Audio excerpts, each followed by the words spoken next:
ಇವಾಗ ಎಲ್ಲ ಕಡೆ ಕರ್ಮ ಕಾರ್ಮಿಕ್ ಲೂಪ್ ಅಂತ ಹೇಳ್ತಾರೆ. ಈ ಜನ್ಮದಲ್ಲಿ ಕಾರ್ಮಿಕ್ ಲೂಪ್ ಅಥವಾ ಪಾಸ್ಟ್ ಕರ್ಮ ಇಂದ ನಾವು ಹೊರಗೆ ಬರ್ಬೋದಾ? Just accept and let go, love yourself and become strong ಅಂತ ಹೇಳ್ತಾರೆ. But I see cheaters they carry no burden, liars succeed. ಅವರು ನಮಗೆ ಮಾಡಿರೋ ನೋವು ಅವ್ರಿಗೆ ಅರಿವಾಗೋದನ್ನ ನಾವು ಈ ಜನ್ಮದಲ್ಲಿ ನೋಡ್ಬೋದಾ? ನಾವು ಅನ್ಕೋತೀವಿ ಅವರೆಲ್ಲ ಕೆಟ್ಟದೆಲ್ಲ ಮಾಡ್ಬಿಟ್ಟು ಅವರು ಮಜಾ ಮಾಡ್ತಾ ಇದ್ದಾರೆ, ಜಾಲಿಯಾಗಿದ್ದಾರೆ ಅಂತ. ನಮ್ಮ ಅಭಿಪ್ರಾಯ ಅಷ್ಟೇ ಹೊರತು ನೀವು ಸ್ವಲ್ಪ ಅವ್ರ ಮನಸ್ಸಿನಲ್ಲಿ ಹುಕ್ ನೋಡಿದ್ರೆ ಅವ್ರಿಗೆ ಸರಿಯಾಗಿ ನಿದ್ದೆ ಬರೋದಿಲ್ಲ, ಅವ್ರು ಯಾವುದ್ರಲ್ಲೂ ರುಚಿ ಇರೋದಿಲ್ಲ, ಒಳಗಡೆ ಭಯ ಇರ್ತದೆ, ಏನು ಆಶಂಕೆ ಪರಿತಾಪ ಇವೆಲ್ಲ ಮರೀಲಿಕ್ಕೆ ಕುಡಿದು ಬಿಡ್ತಾರೆ. ಹೆಂಡ ಕುಡಿದ್ಬಿಟ್ರೆ ಒಂದಷ್ಟು ಹೊತ್ತು ಅವ್ನಿಗೇನು ಗೊತ್ತಾಗೋದಿಲ್ಲ. ಈ ಯಾವುದೇ ಥರ ತಪ್ಪು ಮಾಡಿದವರು ಕುಡಿಯೋದು ಯಾತಕ್ಕೆ ಅಂತಂದರೆ ಅವ್ರ ಮನಸ್ಸಾಕ್ಷಿ ಅವ್ರಿಗೆ ಸುಮ್ಮನೆ ಇರ್ಲಿಕ್ಕೆ ಬಿಡ್ತಾ ಇಲ್ಲ, ಅಲ್ಲೆಲ್ಲ ಚುಚ್ಚುತ್ತಾ ಇದೆ. ವಿಶಾಲ ದೃಷ್ಟಿಕೋನ ನೋಡಿದ್ರೆ ಕನಿಕರ ಬರ್ತದೆ. ಯಾಕೆಂದರೆ ಅವ್ರಿಗೆ ಗೊತ್ತಿಲ್ಲ ಬೇರೆಯವ್ರಿಗೆ ನೋವು ಮಾಡಿದ್ದಾರೆ, ಯಾಕೆ ಅವ್ರ ಆಸೆ ಹೆಚ್ಚು, ಬೇರೆಯವ್ರಿಗೆ ನೋವಾಗ್ತಾ ಇದೆ ಅಂತಕ್ಕಂಥ ಸೆನ್ಸಿಟಿವಿಟಿನೇ ಇಲ್ಲ ನಮ್ಮಲ್ಲಿ. ಎಷ್ಟೋ ಜನ ಇನ್ನರ್ ಸಿಟಿ ಗ್ಯಾಂಗ್ ಮೆಂಬರ್ಸ್ ಇವ್ರು ಎಷ್ಟೋ ಜನಕ್ಕೆಲ್ಲ ಬಾಧೆ ಮಾಡಿದ್ರು.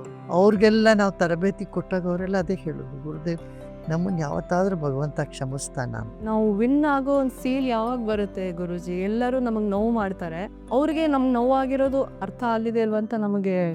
ಅವನ್ ಬಿಡಿ, ನೋಡಿ ಮುಳ್ಳು ಕಾಲಕ್ಕೆ ಚುಚ್ಚುತ್ತೆ, ಆದರೆ ನಿನ್ನ ಮುಳ್ಳನ್ನ ಎತ್ಕೊಂಡು ನಾವು ನಮಗೆ ಚುಚ್ಕೋಬೇಕಾ? ಆ ಮುಳ್ಳಿಗೆ ಏನಾದರೂ ಗೊತ್ತಾಯ್ತಾ ಅನ್ನೋದಕ್ಕೆ ನಾವು ಯಾಕೆ ಮಾಡೋಕ್ಕೆ ಹೋಗ್ಬೇಕು? ಇದರಲ್ಲಿ ನೋಡಿ, ನೋವು ಕೊಟ್ಟರೆ ಬರೀ ಅವರೇ ಅಲ್ಲ, ನಾವು ಅದರಲ್ಲಿ ರೆಸ್ಪಾನ್ಸಿಬಲ್.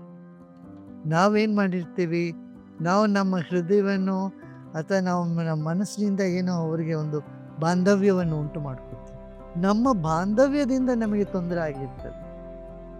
ಆ ಬಾಂಧವ್ಯ ಸರಿಯಾಗಿ ವಿವೇಕಪೂರ್ಣವಾಗಿ ಪರಿಶೀಲಿಸಿ ಮಾಡ್ದಿರ ನಾವು ಯಾವುದೋ ಒಂದು ಭ್ರಮೆಯಲ್ಲಿ ನಾವು ಒಂದು ಬಾಂಧವ್ಯದಲ್ಲಿ ಬಿಟ್ಟಾಗ ನಮ್ಗೆ ಅದು ನೋವು ಉಂಟು ಮಾಡ್ತದೆ. ನಾವು ಸ್ವಲ್ಪ ಧೈರ್ಯವಾಗಿ ಬಲಿಷ್ಠರಾಗಿ ಇದರಿಂದ ನಾವು ಮುಂದೆ ಬರಬೇಕು. ವಿವೇಕ ಇದ್ರೆ ನೋವು ಪಡಬೇಕಾಗಿಲ್ಲ. ಒಬ್ಬ ಮನುಷ್ಯನಿಗೆ ಎಷ್ಟು ನೋವು ತಡ್ಕೊಳ್ಳೋ ತಾಕತ್ತು ಇರುತ್ತೆ ಗುರುಜಿ? ಅಂದರೆ ಇವಾಗ ಆನ್ಗೋಯಿಂಗ್ ನೋಡಿದ್ರೆ ತುಂಬ ಡೆತ್ಸು, ಡಿವೋರ್ಸಸ್ಸು ಮತ್ತು ಫೇಲಿಯರ್ಸ್ ಆಗ್ತಿದೆ. ನಾವು ಗೋಪಾಲ್ ಕೃಷ್ಣ ಅಡಿಗರು ಒಂದು ಹಾಡು ಹೇಳಿದೆ, ಅಳುವ ಕಡಲಿಲ್ಲೂ ಸಾಗಿ ಬರುತ್ತದೆ ನೆಗೆಯ ಹಾಯಿ ದೋಣಿ ಅಂತ. ಕೇಳಿದ್ದೀರಾ? ಈ ಸಂಸಾರದಲ್ಲಿ ದುಃಖ ಎಷ್ಟಿದ್ರೂ ಕೂಡ ಅದರಲ್ಲಿ ಒಂದು ದೋಣಿ ಇರ್ತದೆ. ಹಾಗೆ ಈ ನೋವಿನಿಂದ ಮೇಲ್ ಬರಬೇಕು, ನಲಿವಿಗೆ ಬರಬೇಕು ಅಂತ ಮನಸ್ಸಿಗೆ ಎಲ್ಲರಿಗೂ ಇದ್ದೇ ಇರ್ತದೆ. ಅದು ಬರಬೇಕಾದ್ರೆ ಅದಕ್ಕೆ ನಾವು ಸ್ವಲ್ಪ ಧ್ಯಾನ ಇದನ್ನೆಲ್ಲ ಮಾಡ್ಕೋಬೇಕು.